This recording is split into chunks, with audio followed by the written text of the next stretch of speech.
Assalamualaikum warahmatullahi wabarakatuh. Alhamdulillahirabbil alamin wa nafa'ana bi ulumihi fid dharaini amin. Perkenalkan, nama saya Erina Nur Kamila. Saya dari PAI 5A dari STAI Dr. KHEZ Mutakin Purwakarta. Di sini saya akan menjelaskan tentang materi alangkah bahagianya jika kita bersyukur, qanaah, ridho, dan sabar. Pengertian bersyukur yaitu berterima kasih kepada Allah Subhanahu wa Ta'ala, sedangkan dalam Kamus Bahasa Indonesia berarti ucapan dari perasaan senang, bahagia, melegakan ketika mengalami suatu kejadian yang baik. Secara istilah, syukur merupakan suatu tindakan, ucapan, perasaan, senang, bahagia, lega atas nikmat yang telah dirasakan, didapatkan dari Allah Subhanahu wa Ta'ala. Banyak nikmat yang telah kita terima dari Allah Subhanahu wa Ta'ala, yang apabila kita mencoba menghitungnya, pasti tidak bisa mengetahui jumlahnya. Hal tersebut telah ditegaskan dalam firman Allah Subhanahu wa Ta'ala yang artinya, dan jika kamu menghitung nikmat Allah, niscaya kamu tak dapat menentukan jumlahnya. Sesungguhnya Allah benar-benar Maha Pengampun lagi Maha Penyayang. Quran Surat An-Nahl ayat 18. Adapun bentuk-bentuk syukur mengacu kepada pengertian iman, yaitu membenarkan dengan hati, mengucapkan dengan lisan, dan membuktikan dengan amal perbuatan. Maka bentuk syukur juga ada 3, yaitu yang pertama bersyukur dengan hati, yaitu mengakui dan menyadari dengan sepenuh bahwa segala nikmat yang diperoleh berasal dari Allah Subhanahu wa Ta'ala, dan tiada seorang pun selain Allah Subhanahu wa Ta'ala yang dapat memberikan nikmat itu. Bersyukur dengan hati juga berupa rasa gembira dan rasa terhadap nikmat yang telah diterimanya. Yang kedua yaitu bersyukur dengan lisan, yaitu mengucapkan secara jelas ungkapan rasa syukur itu dengan kalimat hamdalah. Bahkan ada beberapa doa yang diajarkan oleh Rasulullah SAW sebagai ungkapan rasa syukur. Yang ketiga yaitu bersyukur dengan amal perbuatan, yaitu menggunakan nikmat yang telah Allah berikan, misalnya menggunakan anggota tubuh untuk melakukan hal-hal yang baik, misalnya menggunakan anggota tubuh untuk melakukan hal-hal yang positif dan diridhoi Allah Subhanahu wa Ta'ala. Yang kedua, jika seseorang memperoleh nikmat harta benda, maka ia menggunakan harta itu sesuai dengan jalan Allah Subhanahu wa Ta'ala. Yang ketiga, adapun hikmah dan manfaat syukur. Yang pertama yaitu membuat seseorang bahagia karena apa yang ia dapatkan akan membawa manfaat bagi ia dan orang-orang sekitarnya. Yang kedua yaitu Allah akan menambah nikmat yang ia peroleh sesuai dengan janji Allah Subhanahu wa Ta'ala dan akan terhindar dari siksa yang amat pedih. Penjelasan yang kedua yaitu tentang qanaah. Pengertian qanaah adalah sikap rela menerima dan merasa cukup dengan apa yang dimiliki serta menjauhkan diri dari sifat tidak puas dan merasa kurang. Akan tetapi, qanaah bukan berarti hidup santai, malas bekerja, tidak kreatif, statis, dan tidak mau menerima perubahan. Sebaliknya, qanaah justru berfungsi sebagai dinamisator yang mendorong manusia untuk giat bekerja dalam mencapai kesejahteraan hidup. Orang yang bersikap qanaah akan tetap bekerja keras, namun hasil kerjanya akan diterima dengan rasa syukur dan rasa lega. Orang yang selalu merasa tidak cukup biasanya cenderung tidak merasakan kenikmatan yang ada dalam dirinya, yang diakibatkan hidupnya akan selalu gelisah. Qanaah dalam kehidupan, yaitu qanaah seharusnya menjadi sikap dasar setiap muslim, karena sikap tersebut akan menjadi pengadilan agar tidak larut dan surat dalam keputusasaan dan tidak maju dalam ketamakan dan keserakahan.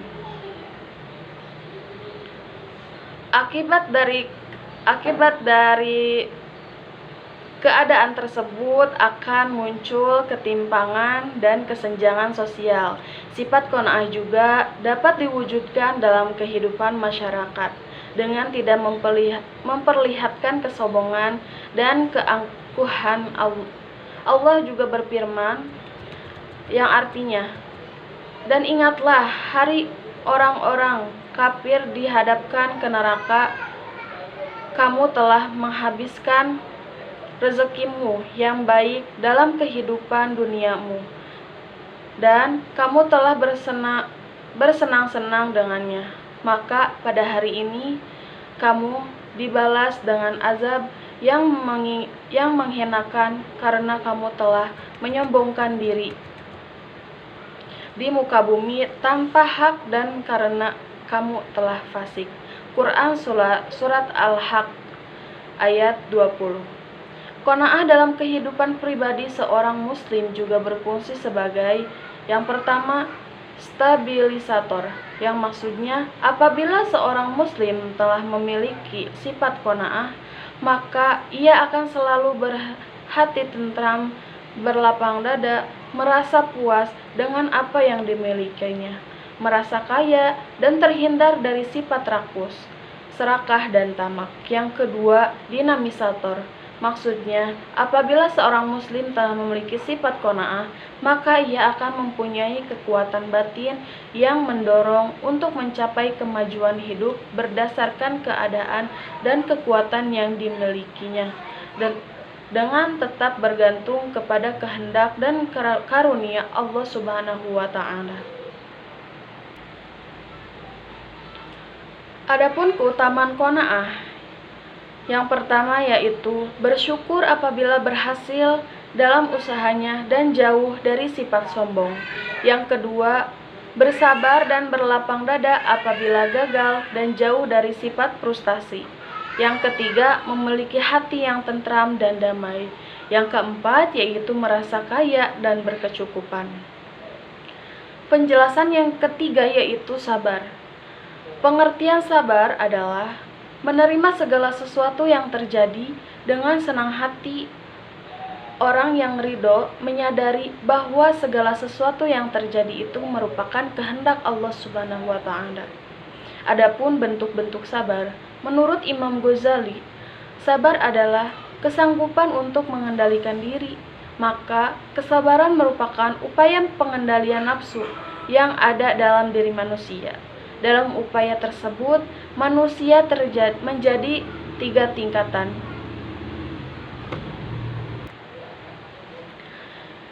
Yang pertama yaitu orang yang sanggup mengalahkan hawa nafsunya, karena ia mempunyai daya juang dan kesabaran yang tinggi. Yang kedua, orang yang kalah oleh hawa nafsunya. Ia telah mencoba untuk bertahan atas dorongan nafsunya, tetapi kesabarannya lemah, maka ia kalah. Yang ketiga, orang yang mempunyai daya tahan terhadap dorongan nafsunya, tetapi suatu ketika ia kalah karena besarnya dorongan nafsu. Meskipun dimiliki, ia bangun lagi dan terus bertahan dengan sabar atas dorongan nafsu tersebut. Adapun keutamaannya, yang pertama yaitu orang yang sabar akan berhasil dalam meraih cita-citanya. Ia akan memiliki jiwa yang kuat dan tahan uji menghadap berbagai persoalan hidup. Dan yang pasti, Allah akan bersamanya. Allah juga berfirman dalam Al-Quran yang artinya, "Wahai orang-orang yang beriman, mohonlah pertolongan kepada Allah dengan sabar dan sholat. Sungguh Allah beserta orang-orang yang sabar." Quran Surat Al-Baqarah ayat 153.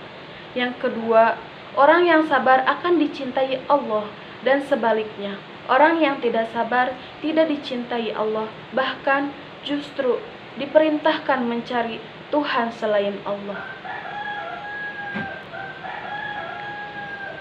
Sebagaimana yang ditegaskan dalam hadis qudsi yang artinya, maka barang siapa tidak sabar atas bala dariku dan tidak bersyukur atas nikmatku dan tidak ridho atas kodokku, hendaklah ia mencari Tuhan selain aku.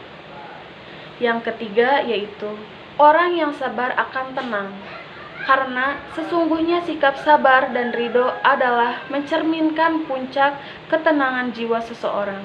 Ia tidak akan tergoncang oleh apapun yang dihadapinya. Orang yang diridho akan ketentuan Allah akan mendapat balasan ridho dari Allah Subhanahu wa Ta'ala. Allah berfirman dalam Al-Quran yang artinya, Allah ridho terhadap mereka dan mereka pun ridho kepadanya. Yang demikian itu adalah balasan bagi orang yang takut kepada Tuhannya. Quran Surat Al-Bayyinah ayat 8. Kesimpulannya yaitu, maka kita seorang muslim harus mempunyai sikap rasa syukur, qanaah, bersabar, dan ridho. Mungkin cukup sekian dari saya, kurang lebihnya mohon dimaafkan. Wassalamualaikum warahmatullahi wabarakatuh.